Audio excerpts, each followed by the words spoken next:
Three lifelong friends, six trusty balls, and endless NFL takes. Welcome to Three Guys, Six Balls NFL Podcast. Welcome to episode 26 of Three Guys, Six Balls NFL Podcast. The NFL season kicks off this week, and so that means we are going to go over our predictions for the NFL season award winners. We were going to have a return guest on our show for the first time. We were going to have our friend and Chiefs expert, Lincoln Cook, on the show with us today, but he had to take care of his kids and wasn't able to make it. So shout out to Lincoln. He did send me his list of players that he picked for these awards, though. So as we go through them, I'll just read off who his picks were. But we're just going to jump right in and get started. So what we're going to do is we're going to go around. We're each going to take turns, and we'll start with Avery. So Avery, just pick whichever of the 8 categories that you would like to start with, and then give us the person you picked and the reason as to why. Okay. I'm going to start with Defensive Player of the Year.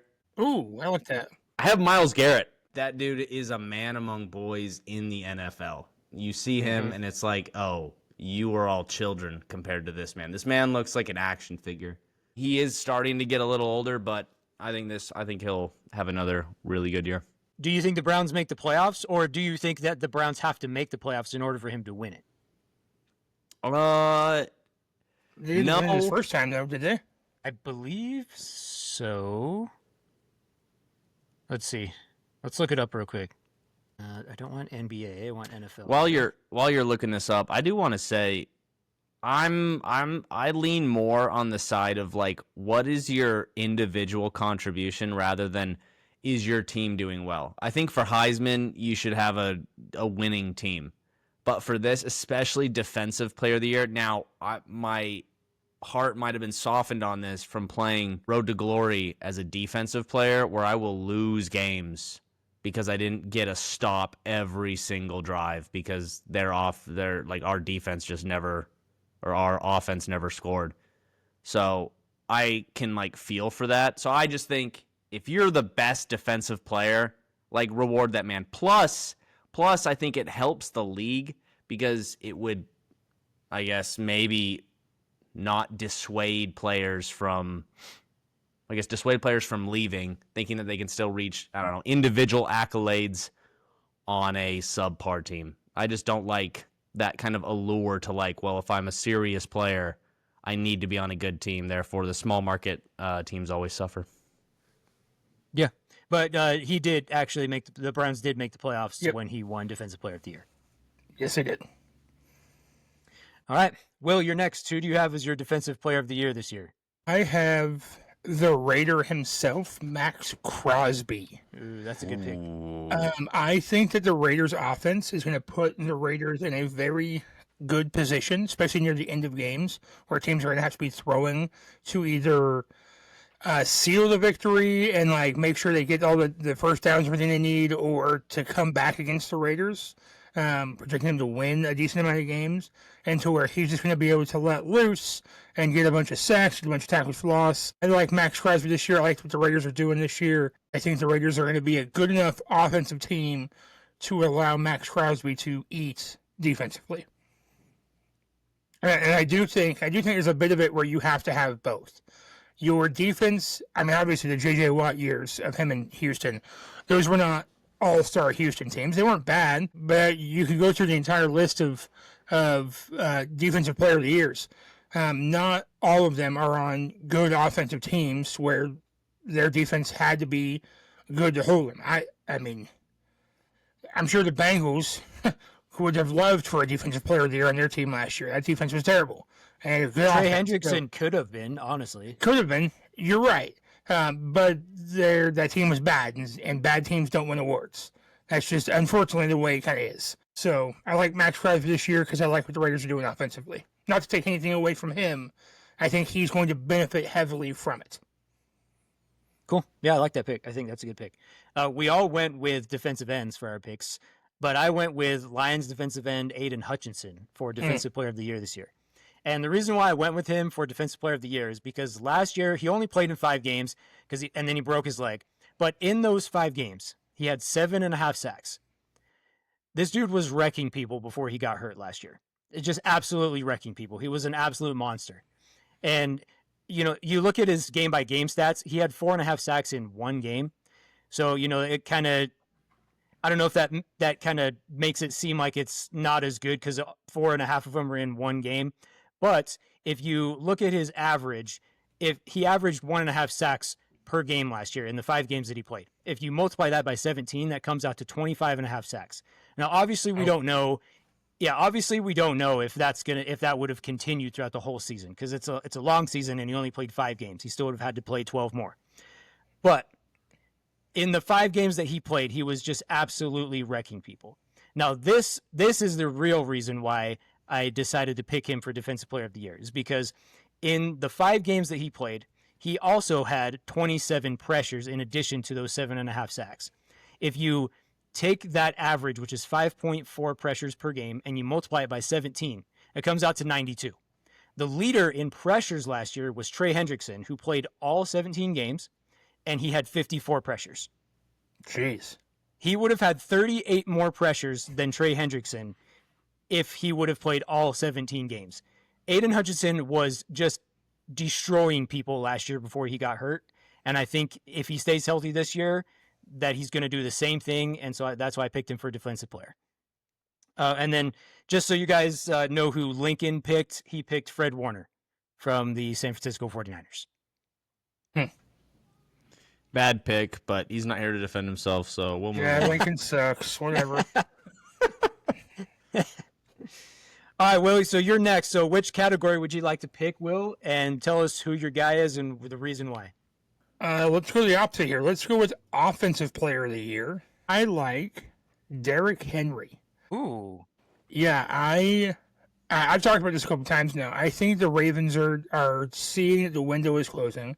I think Derrick Henry is seeing that his career is not over. I'm not calling Derrick Henry dead here. I think that we're going to see a high-powered Ravens offense all around, and I think it's going to flow not fully because they've still got Lamar Jackson, but I think a lot of it's going to flow through Derrick Henry. I think he's going to end up winning Offensive Player of the Year. That's interesting because I feel like, a lot of people thought Lamar Jackson would win MVP last year, and so I feel like most of the credit goes to Lamar Jackson and not Derrick Henry. But Yeah. Derrick Henry's my favorite player, so I feel like it should be the other way around. Because if you look at Lamar Jackson's stats, he's, he was way better than he's been the previous few years prior to getting Derrick Henry. And so I think Derrick Henry is the reason that he was significantly better than he had been. So for my Offensive Player of the Year, I went with Jamar Chase.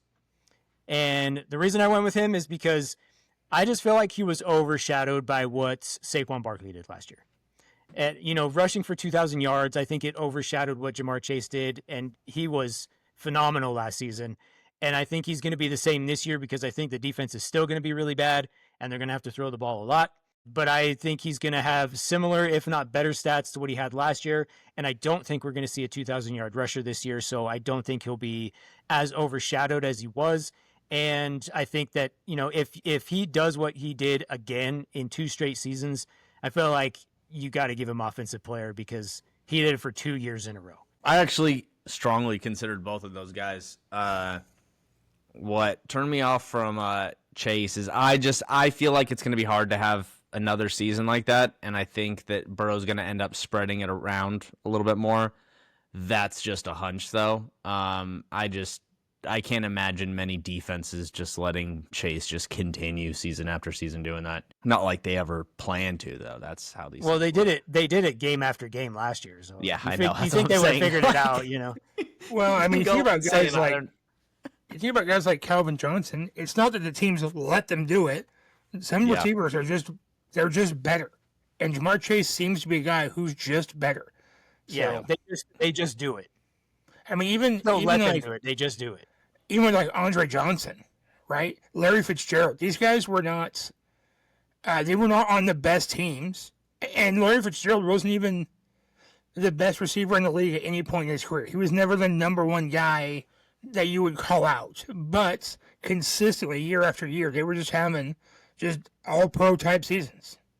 But I think that's kind of my point is I think Larry Fitzgerald was the best receiver in the league for multiple seasons. I think the reason that he wasn't I mean, not like he wasn't given his flowers or anything, but just production-wise, I think it's because he played for Arizona and it was easy enough to put 2 DBs on him. I mean, Yeah. like most of his highlights are him just jumping over people or like breaking through double teams. So like it's one of those things where kind of like with a cornerback, Pat Surtain, like, if he doesn't get any interceptions next year, that's not indicative of him being a bad cornerback. That could just mean they're like, don't throw it to that side of the field. Anyway, having said all that, I've got Lamar Jackson. I think that if I had to, because I was thinking it was either him or Henry, and I think there's less risk in choosing Lamar just because I feel like because of Henry's age and size, which is also kind of a pro for him.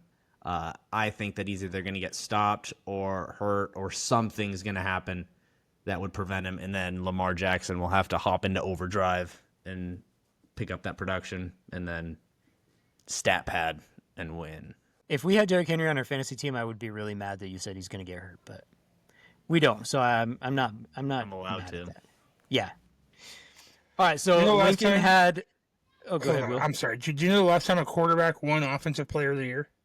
Mahomes, probably. It was Mahomes. In the same year he won MVP, 2018. He won MVP and Offensive Player of the Year in the same year. It's a douche move by the NFL. Yeah, that is kind of a douche move by the NFL to do that. It is. I would rather them not do it. And they honestly should rename MVP and they should rename Offensive Player of the Year. Because there's no way your quarterback isn't your Offensive Player of the Year. He's the one doing all the work. Unless you're the Panthers at any point in history, and you had Christian McCaffrey. Your quarterback, Andy Dalton, was not holding that team up. Christian McCaffrey was holding that team up. At that point, your player of the year is not your quarterback. But most of these teams nowadays, your offensive player of the year is your quarterback. And I don't know. It's just a way for more people to get more money and more contract language to be written. Well, if you win this award, you get an extra bonus. If you win that award. If that's the case, I'm for it then. If it's to help the players get paid a little bit more. Usually it is. Right. It's incentives and stuff like that. Yeah. All right. All right. But yeah, Lincoln had Justin Jefferson as his offensive player of the year. Ugh. Can you from JJ McCarthy? Yeah, okay. Okay. Oh, the Vikings, JJ McCarthy's so going to be MVP and Justin Jefferson is offensive player. Yeah. All right. So I'm going to go ahead and pick the Protector of the Year award. Now, just a couple things before we start talking about who we have for this award. So this is the first year that the NFL is doing this award. Some things to know here is this is going to be voted on by 6 former offensive linemen, and they are LaCharles Bentley, Jason Kelsey, Sean O'Hara, Orlando Pace, Will Shields, and Andrew Whitworth. And then they're judging this based off of 5 specific criteria. So the first one is skill metrics, which is like pass block or run block win rate, impact on the team's offensive success, leadership, durability, and success against top defenders. So just so you guys know, that's what they're basing it off of. And for my Protector of the Year award, I'm going with Bucks offensive tackle Tristan Wirfs. And the reason, oh, cool. Yeah, I mean, so I kind of thought about not picking him because durability is one of the categories, and he is hurt right now. He's probably not going to play for the first 2 to 3 games. But I think if he plays at least 14 games, I think he still has a shot to win this award because he's just that good. So last year he played over 1,000 snaps, and he did not allow one single sack, and he only allowed 1 quarterback hit. So there was a lot of reasons why Baker Mayfield was very good last year, but Tristan Wirfs was one of the biggest reasons that he had the success he did last season because he didn't have to worry about anybody touching him. He only got hit 1 time because of Tristan Wirfs, and not 1 single sack was allowed. And so, I think that when he comes back, he's going to pick up right where he left off, and Baker Mayfield's going to have another really good season because he doesn't have to worry about anybody touching him from that side of the field. And so, again, he is injured right now.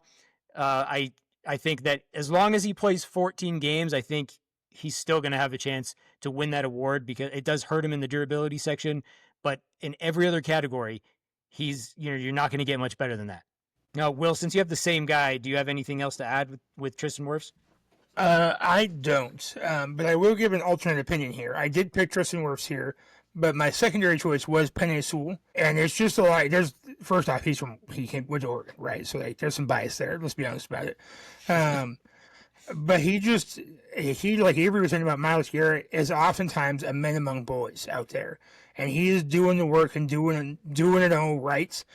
He is definitely part of the success of the Lions and that whole entire offensive line they have. And so I wanted to make sure he got an honorable mention. And sorry if Avery, that's your guy, but I wanted to say, oh yeah, so cool. I'm just stealing the spotlight here. I have nothing additional to say about Tristan Wirfs. Let me stop there. Yeah, I got Penei Sewell. Oregon. That's probably the main reason, but I know he's a beast. I remember him at Oregon. I've seen him in the NFL. I think he's a monster. Will said the rest. All right, and then Lincoln picked Lane Johnson for Protector of the Year. All right, so we're back to Avery. Pick us another category and tell us who you have. Let's do Offensive Rookie of the Year. Who do you have for Offensive Rookie of the Year? I got Genty. I just think he's going to get the most production. I'm looking at the award here, not who I think is going to be the best in 5 years or so. I think he's just set up to have a very productive year. I was looking at Hampton, but I think I like Genty over Hampton to win the award. Lincoln picked Hampton, just so you know. Oh, really? He probably did that just for you, Avery. So. Oh, well, I appreciate that. I don't think he would have picked another player within the division if it wasn't for you. Fair enough. So, Will, who do you have? I mean, isn't that like friendly fire? It's like your favorite. You're alluding to the Broncos, right? No, Hampton is that why? The Broncos. No, he didn't want to pick Genty because of the Raiders, but he picked Hampton because he's on the Chargers. It's all AFC West stuff. It's all AFC West, and he's a Chiefs fan. Oh. Right. But the only reason he picked him. Yeah, I was gonna say, he picked him over Genty. I'm like, they play in the same division. Okay, never mind. Right. Because he's a Chiefs fan. Yeah.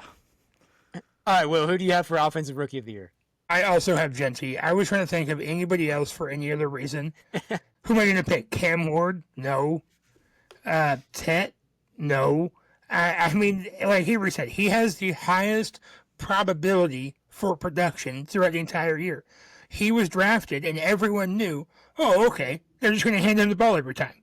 Like he is the offensive Raider, right? You've got Max Crosby, and now you got Ashton Genty. You got a Raider on each side of the ball. So I would love to see somebody else challenge him for it, but I don't even think there's going to be anybody that's going to come close.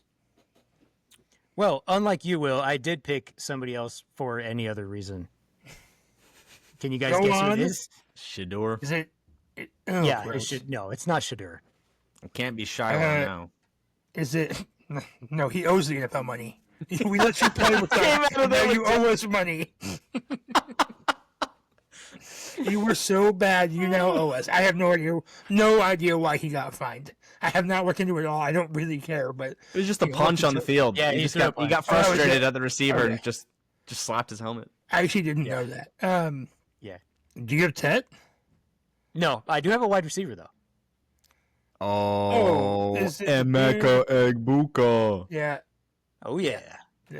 Yep. For offensive, I said it, so Will didn't have to say it. Appreciate that. Bless you. Truly bless you. Yeah, I knew you knew that's what it was. For Offensive Rookie of the Year, I went with Bucs wide receiver Emeka Egbuka. The Bucs threw the ball a lot last year, and I think they're going to do the same again this year. You know, they have injuries to Chris Godwin and Jalen McMillan right now. Chris Godwin's probably going to miss the first month of the season. Jalen McMillan could miss anywhere from a month to half the year, and so that moves Emeka Egbuka up and gives him more opportunity than he originally would have had with those guys in.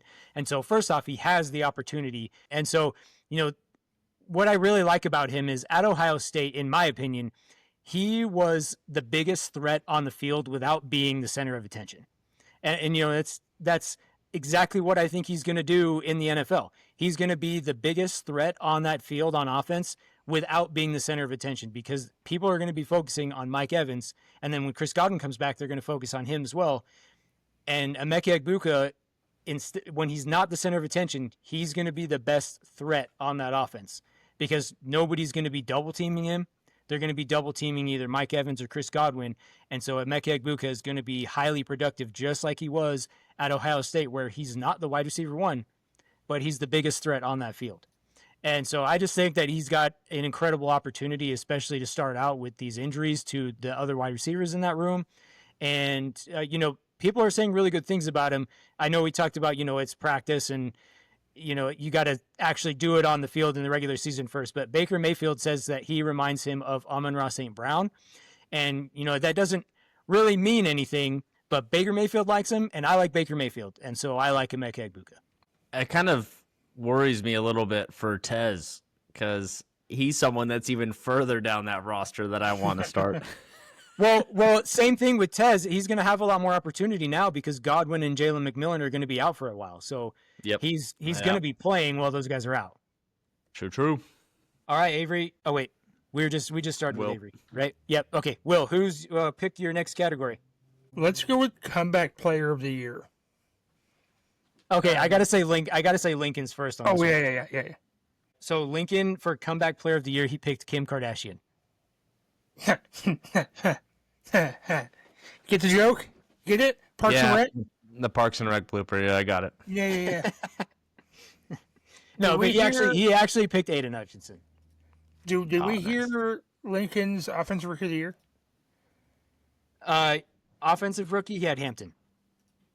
Oh, that's right. That's right. Yeah. We both realized that at the same time. Did we? Yeah. Did we hear his protector? Lane Johnson. We're missing one. Lane Johnson. Oh, yeah, we've heard all this. This is old news. Why are we talking about this? Yes. Who keeps asking these questions? Who keeps asking about it? He's leaving in years. Stop talking about him. Okay, who do you have for comeback player of the year? For comeback player, I also have Aiden Hutchinson, right? I mean, he's the most dominant person that didn't play last year. What else needs to be said? You got him winning 2 awards, Joel. I do, because if he's defensive player of the year... That's how hard he's coming back. Yeah, if he picks up where he left off before he got hurt last year, you got to give him comeback player of the year. If he wins defensive player of the year, there's nobody better who was injured last year than him. Unless you got like Dak Prescott who wins MVP, then you might give it to Dak Prescott. But if Aiden Hutchinson comes back and wins defensive player of the year, there's nobody better than him to win comeback player of the year. I got Christian McCaffrey. I was 75% certain you were going to say J.J. McCarthy. I was so certain. Did you see me lean forward? I was ready for it. I was like, come on, do it. I bet. Do it.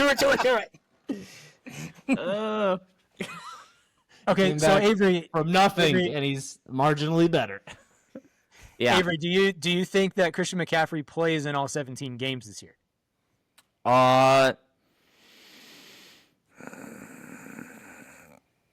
No. If I said yes, I would be lying. Like, I hope, I wish, I wouldn't say I have faith in it, but I would like it. His family would like it. He would stay healthy and finish out a season, help his team. Put the team on his back. Okay, so how many games do you think he does play? If he's going to win comeback player of the year, how many games does he play? Dude, I think playing 8 would make him, well, maybe not of the year. 8? But, I mean, it's better than what it was. No, I think if he plays like 14, 15 games, I mean, I'm not worried as much about the games. I mean, if he puts up 2,000 yards in 8 games, yeah, he's the comeback player of the year. I would hope so. Half a season that he played. At that point, he'd be, I can't even imagine what kind of production that would look like. But yeah. Okay, cool. That's what I got. Before we move on, I would like to give an actual honorable mention to J.J. McCarthy. He has the team. I know. What is this? Is this AI? Yes, he has. Someone making him say this? He does. I can't even. He does have the team. He has the team built in his favor. He has every piece of infrastructure there to do very well, to where he just has to kind of be there. He has to have a Rex Grossman type season. Again, I keep bringing that guy up. They went to the Super Bowl. He has to have a him type season where you got to throw for like 2,500 yards and just not turn the ball over that much. And if the Vikings get carried by somebody else, I don't even know who. Aaron Jones, I guess, that defense. Harrison Smith is back there for his 19th season or some shit like that. How about Justin Jefferson? Yeah, but see, that requires J.J. McCarthy to get him the ball. I thought about Justin Jefferson. Unless they're going to put him in the Deebo Samuel from like 3 years ago where they're going to hand him the ball. I just... Or he's going to get like 3,500 yards, but he's going to have like... And like... 200 completions on the season, and his air time for the ball is going to be like 400 yards. He's going to throw 2-yard slant routes the entire season, and Justin Jefferson and Jordan Addison eventually will just make the play happen. And so I can see that, and then the world will just be lit up. Oh, he's so good. Yeah, but he threw the ball nowhere. He threw screen passes. He did nothing. But he has the entire team to do it. So I would like to say he does get an honorable mention, but not because he's good, because the team around him is good. Would that count as comeback though? I mean, that's kind of like absolutely. a Blake Griffin situation. I mean, like comeback from what? You didn't start anywhere. I almost put him down for Rookie of the Year. I truly did. I feel like genuinely he's more eligible for that than for the comeback. He missed the entire season. Yeah. Like, I don't think he's eligible for Rookie of the Year, but I think he's more eligible for that than comeback. It's like, come back from what? The whole thing is like a return to something. We have come back to where we were. You were nowhere. Not even in Michigan, dude. You didn't even pass for over 3,000 yards at Michigan. Come back from what, dude? He played a preseason. I'm aware of all this stuff. Yeah. But there is grounds for it, is all I'm saying. All right. So I'm going to go ahead and pick Coach of the Year. And I'm going to pick Bears head coach Ben Johnson. I knew it. Now, here's the thing. Here's the thing with this pick is I feel like Ben Johnson is going to win this award because everybody already has him winning the award. That's fair. Okay, so let me ask you guys this. So you've got 2 new head coaches, and one of them's not a brand new head coach because he's been a head coach somewhere else. But if you take the Patriots and the Bears, if they both go 9-8, so if Ben Johnson is 9-8 with the Bears and Mike Vrabel is 9-8 with the Patriots, and they both make the playoffs, who's going to win Coach of the Year? I guarantee you it will be Ben Johnson. It will not be Mike Vrabel. Even though they do the exact same thing, it will not be Mike Vrabel. He will not even be in consideration for the award because everybody is already penciling in Ben Johnson as Coach of the Year. Ben Johnson probably doesn't even have to make the playoffs. If he just has a winning record, he will probably still win Coach of the Year just because everybody is already penciling him in for this award, and they're not even considering anybody else for this award at this point in time. And it's not to say that Ben Johnson is not a good coach. I think he's going to be great. I think he's going to be a great coach. But I just think that everybody is saying Ben Johnson's the Coach of the Year. Doesn't even matter what he does. He's Coach of the Year. And so that's why I picked Ben Johnson. I've got a hot take on this. I think we should separate these awards for coaches. I think there should be a best coach and then underdog coach, someone who didn't get a shiny job but did pretty well with the pieces that they had. I think that should be a separate award because otherwise it's like, all right, what? They do have assistants of the year as well. I don't care about that. Your award is a better job after the season. That's your award for that. True. For doing that's Ben Johnson won that last year. So I feel like you should have like the Andy Reids. Like it's like the MVP. It's like if he's still the best coach, you give him the trophy. You know? But then we have these guys like, these are the guys that they didn't get the good job, but they got this up and coming team, and look, they barely etched out, just rose above 500, and they barely made the playoffs. I mean, they got embarrassed in the first round, but look how hard they're trying. That's an award we need, like little brother coach award of the year, just like little brother. Like you're doing, like the award where when the coach that wins against him in the 8 losses that Ben Johnson has, when they go over and be like, doing a great job, buddy. You're doing a great job. Like, I love what you're doing out there. That's that award. It's the ones that you don't shake their hand because they beat you. That's coach of the year. That's like, yeah. These other coaches hate him because of how good he is. I just think there's a massive disparity, and we need to acknowledge the difference in two different awards. A most improved team coach of the year award. Your team was really bad, and you made them a little less bad. The turd polisher award. Like, look at that. It's still a turd, but it smells nicer. Not great, not good, but nicer than it did. I mean, coach of the year is basically that. Like, you don't see very often where a coach who's like an established coach like Andy Reid, which is Lincoln's pick for coach of the year, by the way. You don't see a coach like Andy Reid win. You don't see a coach like Andy Reid win coach of the year very often because he's been consistently doing it, which doesn't really make sense. But you know, most of the time, a coach of the year is a guy who had a crap team the last year when he wasn't there, and then took them to the playoffs that first year that he's the head coach. And so, you know, it doesn't necessarily mean that they're the best head coach that year, but because they had a crap team last year, and they weren't crap this year, that's who wins head coach. And that's what I mean. Is that it? Then by definition, it's not even about like out of all the coaches. It's like no, out of all the coaches that like qualified. It's like, oh, was your team already pretty good? Were you already good coach? Yeah, you can't win best coach then. It's like, what? What if I'm even better than I was before? It's like, exactly. Sorry. That's and I think that just proves the point. We need a separate award. We need the little brother coach award for the the guy who keeps chugging, like he's trying. He's doing so good out there. I think my coach. Oh no, go ahead. Yo, you go ahead.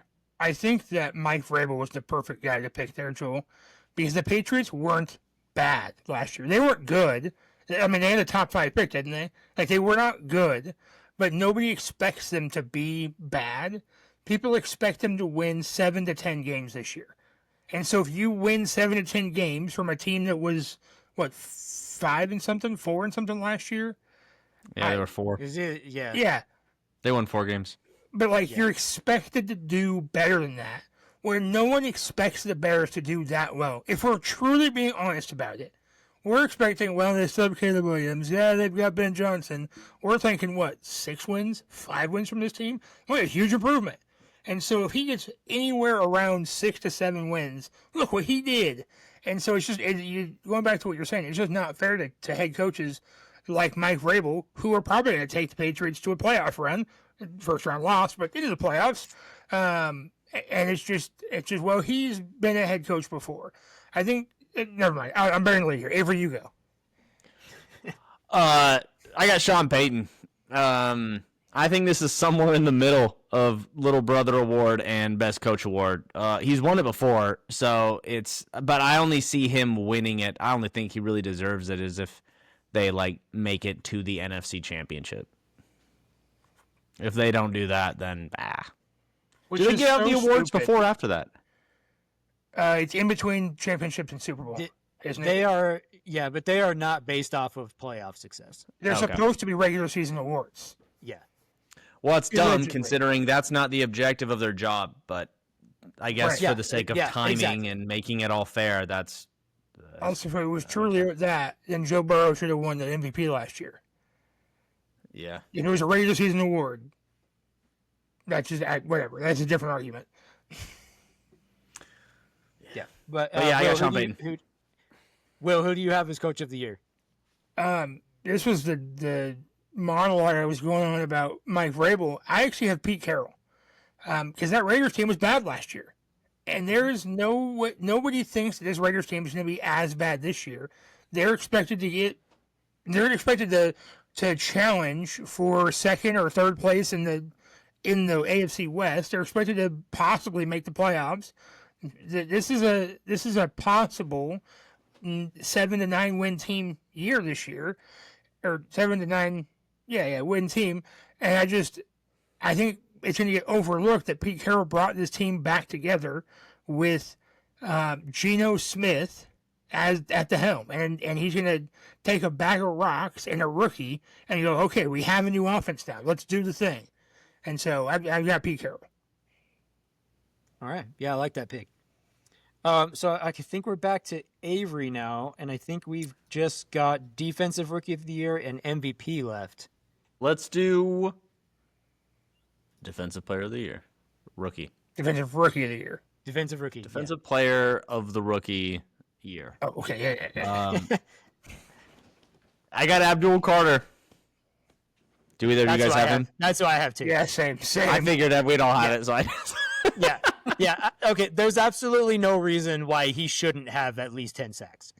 Absolutely no reason. Like, you've got Brian Burns, you've got Kayvon Thibodeau, you've got Dexter Lawrence, you've got more guys on that team in that defensive front.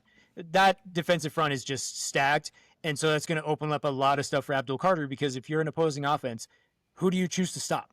If you choose to stop Brian Burns, Abdul Carter is going to come get you. If you choose to stop Abdul Carter, Brian Burns is going to come get you. So there's going to be a lot of opportunity there for Abdul Carter, and there's absolutely no reason why he shouldn't have 10 sacks this year. I think he's going to be filled with rage for the entire season because of that one tweet the Jets put out. Just, your number one pick. Did you guys see that? No. Where he got so you'll have to look this up. The Jets put out a tweet in a preseason game. Abdul Carter got chipped by a tight end or a wing. I don't know who actually chipped him. And then the right tackle, while he was already off balance, put him in the dirt. It was a good offensive play. It was a good chip. It was a good push down. All clean, good offensive line work, truly. But then Abdul Carter replied to that tweet with, "This will be the only Jets highlight this season," or something along those lines. And it made me laugh. And it's like, you are even though both New York teams are bad, the Jets are still the little brother in New York. It's like, dude, what are you guys doing? And so he's going to be filled with rage. Oh yeah, number one pick. Let me show you. And I just think he's going to go out there and earn it. Well, see, here's the thing is, even if Abdul Carter is not good at run defense, as long as you're getting sacks, nobody cares. Just look at Micah Parsons. Micah Parsons is not a good run defender, but because he can get sacks, nobody cares. If Abdul Carter's getting sacks, he doesn't even have to be good at anything else. And he'll win Defensive Rookie of the Year. Yeah, it wasn't that long ago. It wasn't that long ago the Giants... Oh, sorry, you go. Oh, I was just going to say, in my road to glory, I consciously ignore my zone defense and go in for the sack. And I allow so many catches. But it doesn't penalize me for it. And every time I get a sack, it's like, you're doing such a good job out there. Anyway, go ahead. It wasn't that long ago the New York Giants had their NASCAR package of pass rushers. These guys, all they did was rush the quarterback. They would come out, first and second down, third and medium, third and long. They would put their NASCAR package in, and they would just get sacks. So we could be looking at the same thing. This Giants defense is going to be pretty good this year. Mm-hmm. All right, so before we move on to the last award for MVP, I have a question for you guys. And I know who did Lincoln have? Oh, he had Abdul Carter too. Okay. Yeah. Clean sweep. Yeah. Okay, so none of us picked this player as either offensive or defensive Rookie of the Year. But what are the chances that Travis Hunter wins both offensive and defensive Rookie of the Year? Never. I've thought about it. Very low. Never. I agree. Well, why do you guys think that is? Had crossed my mind. Yeah, is it just because he's not going to play enough on both sides of the ball? Bingo. That's exactly. If Dion wasn't going to do it, he's not going to do it. Fair. True. It's not going to be like a Heisman situation where he only wins it just because he can play both sides. Yeah, because he's not going to be able to have the production required. I mean, I guess if he's doing if we're talking percentages here and he's giving like 70% here, 70% there, which is like, well, everyone can give 100, but he's giving 140% just because of the amount of production. Maybe just the sheer fact that he's putting out so much on both sides, people could be like, that's insane. We got to give it to him just because. You know, if it's something like that, maybe. But other than that, I'm like, there's no way. No way. I mean, I don't doubt that he can play both sides of the ball consistently, but not enough to like be an MVP candidate on both sides. Yeah, I agree. I don't think there's any chance that Travis Hunter wins both, or probably not even one, to be honest. All right, so the last award here. Let's go through this one real quick, and then we have something that we want to tell you guys at the end of our episode here. So, Will, I think we're on to you for MVP. So, Will, who do you have winning the MVP this season? I foreshadowed this a bit earlier in the episode. I have Lamar Jackson. Oh, no. No, Lamar Jackson. Good guess, though. I have that Ravens offense doing a lot of work this year. I have, I think that Mark Andrews spends the entire offseason learning how to catch a football again. I think that Isaiah Likely, all the boys out there doing the work. I like this team a lot. I don't want to put my foot in my mouth. I have them almost making the Super Bowl, I believe is how that went. You did not have them making the Super Bowl. Correct. But I did have them getting the number 1 seed in the AFC playoffs. And so I like the Ravens a lot this year. I think Lamar Jackson wins MVP and Derrick Henry wins Offensive Player of the Year. Okay. Cool. For my MVP, I went with Joe Burrow. And, I feel like there was 2 people who really people think should have won MVP aside from Josh Allen. Because a lot of people don't think Josh Allen should have won. And it was Lamar Jackson and Joe Burrow. And, the case was stronger for Lamar Jackson because the Ravens actually made the playoffs. The Bengals did not make the playoffs. But now everybody knows that the Bengals defense is trash.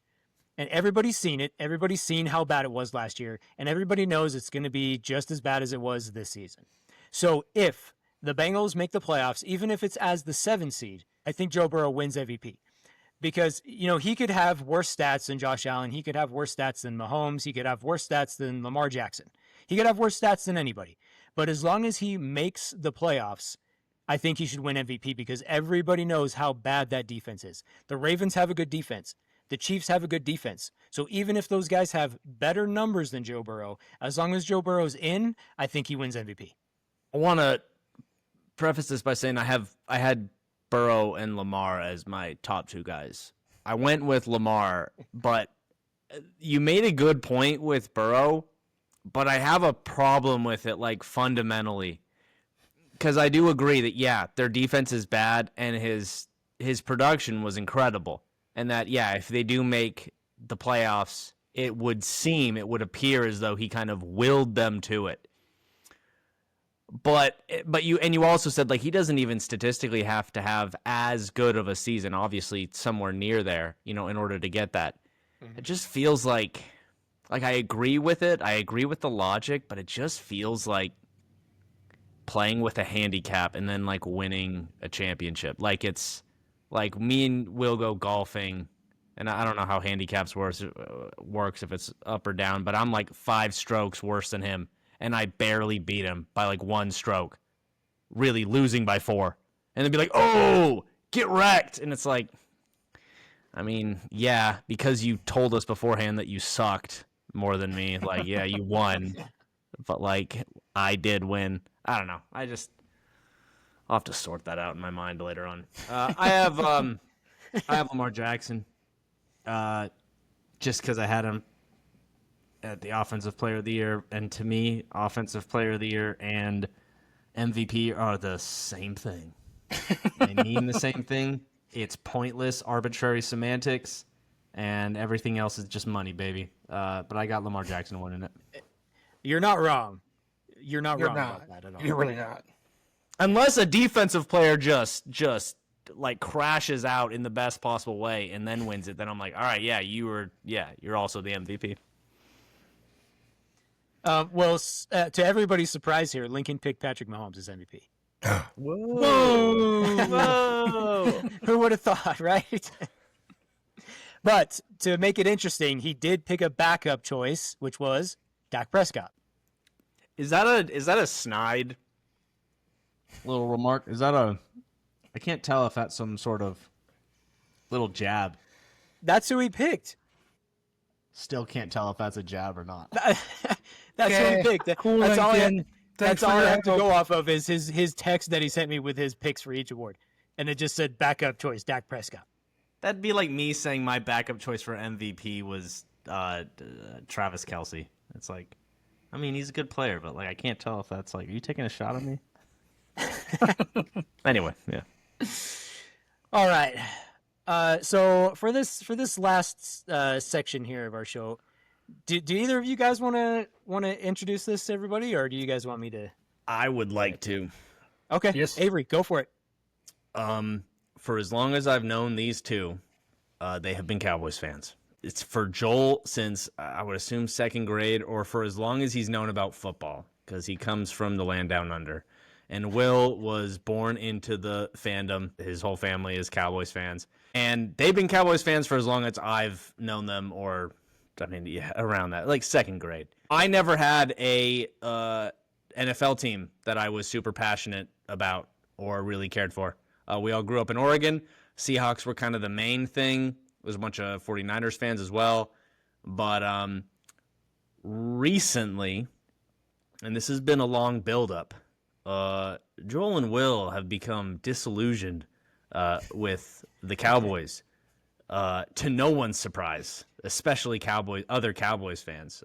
This is probably a long time overdue, but we've discussed this, and with my situation and their precarious situation, we have decided this season to search for new teams. I'll turn it over to Joel.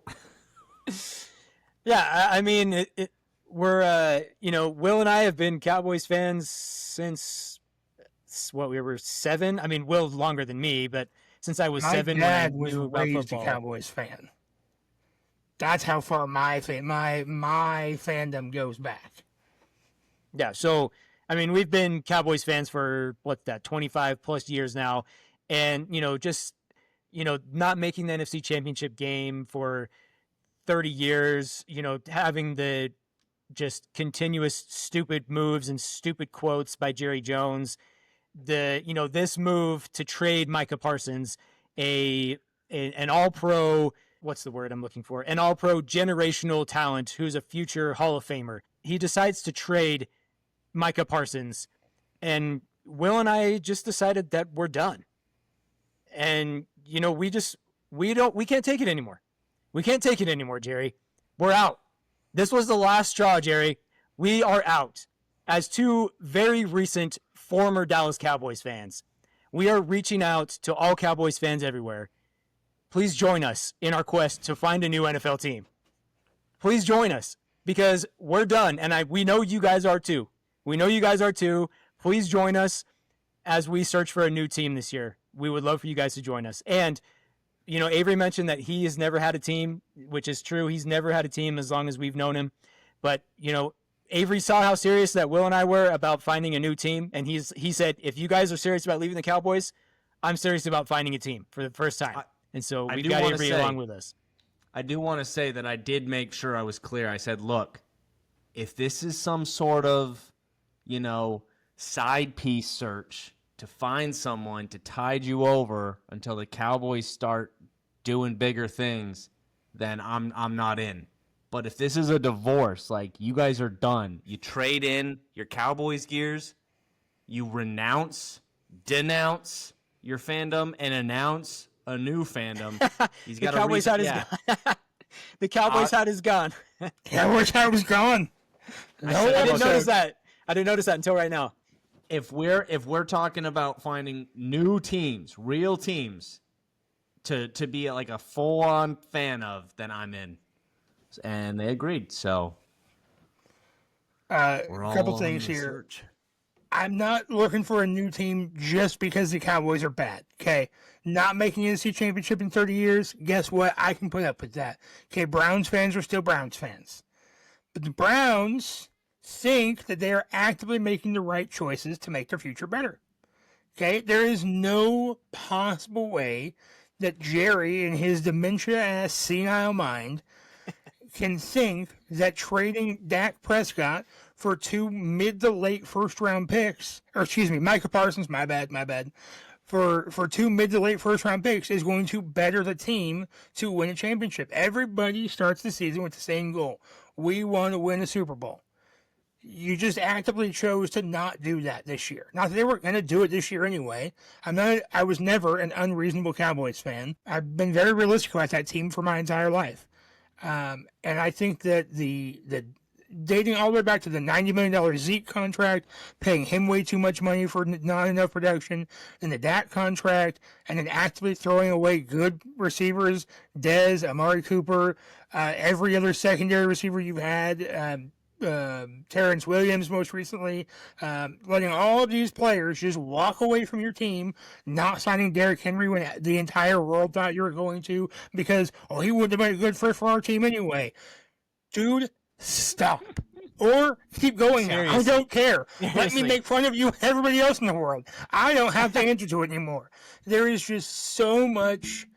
And this, if you're going through this, and I'm making light of your situation, I'm sorry, but it truly feels a bit like spousal abuse because I don't have that in my life. I don't know what that's actually like. So if you're actually going through that and I'm making light of your scenario, sorry.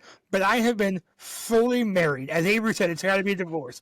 I have been fully married to the Dallas Cowboys my entire life. My entire existence. I grew up watching the Cowboys. I love the Cowboys. I hate the rest of the NFC East. The Eagles, the Giants, at the time the Redskins, then the football team, now the Commanders. I hate those guys just because they're in the NFC East. Now, whatever. Let's go team. Let's go NFL. So we are taking this year to freelance, and we're going to pick based off of, I think we all have different criteria we're going off of. I don't think, on purpose at least, we're all going to end up at the same team. This may be at the start of the 2026 season. This may be all of us rooting for different teams. It may be 2 of us are on the same team by chance. We are obviously going to continue to discuss this week after week. I think in the last couple minutes we all should say some of the teams we've already eliminated if we want to do that, or if we want to save that for another week, because I know we've all already eliminated some teams.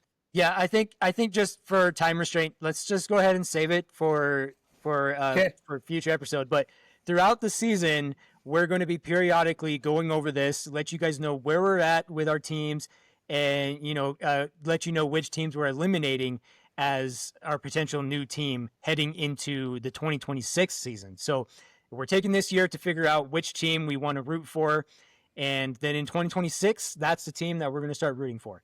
And, I already said it once. I'm going to say it again. Jerry, we're done. You don't trade generational future Hall of Fame pass rushers. I don't care how much you have to pay the guy. You don't trade generational pass rushers for anything. And so this was the last straw, Jerry. We're done. We're finding a new team. And again, to all the Cowboys fans out there, please join us on our journey as we try to find a new NFL team to root for. That's all I gotta say. Final thing here. When we are in Vegas for the Raiders-Jaguars game, I will be wearing a Dallas Cowboys Amari Cooper jersey, but it's for Amari Cooper. It's not for the Cowboys. I just happen to have it. Put duct tape over the Cowboys Raiders. portions of it. Raiders on there. Just Cooper. Just print out some Raiders logos on printer paper and just tape it on. I'm not opposed to it. With some black duct tape or something, Yeah. Very good. Anyway. All right. Well, so if any of our listeners have any specific reasons as to why we should join your team, we would love to hear it. We'll read it on the show. So send it to us on Instagram, Facebook, X, YouTube, whatever social media channel you want. We also have an email, which is 3guys6ballsnflpodcast@gmail.com. So you can email us and let us know why we should join your team in 2026. All right. So that's all we have time for on the show today. It's the beginning of the season this week, so I'm looking forward to rooting against the Cowboys on Thursday. This will be the first time that we're rooting against the Cowboys, and so I am excited for it. Although we do have Dak Prescott as our fantasy quarterback, so I'm rooting for Dak Prescott. I'm not rooting for the Cowboys. Look, everybody. This is the last thing I'll say. Everybody, ever, if you want to be successful at fantasy football, you have to separate your fandom versus your fantasy team, and that is across the board. Okay, that I, as a Cowboys fan, wanting to get Victor Cruz on my team because he scored a lot of touchdowns, I hated the Giants. Okay, so just because we have Dak Prescott doesn't mean anything. We're separating the fandom from the fantasy team because you want to win. Although that's not a good matchup. All right, so I think next week, it won't be the whole show, but I think next week we'll go over the teams that we've already eliminated. And so we'll start there, and then throughout the season we'll work our way towards picking that team. So next week we'll go over the teams that are already out and probably some other topics that are undecided yet, just based off of what happens in this first week of the season. Also, just something to note, we are changing our recording day. So the day that our podcast episodes release will change, just so everybody knows that. But yeah, that's all we have time for on today's episode. And as always, don't forget to keep your balls played with. We'll see you next time. Bye now, y'all. Also, Mark Davis' haircut still sucks.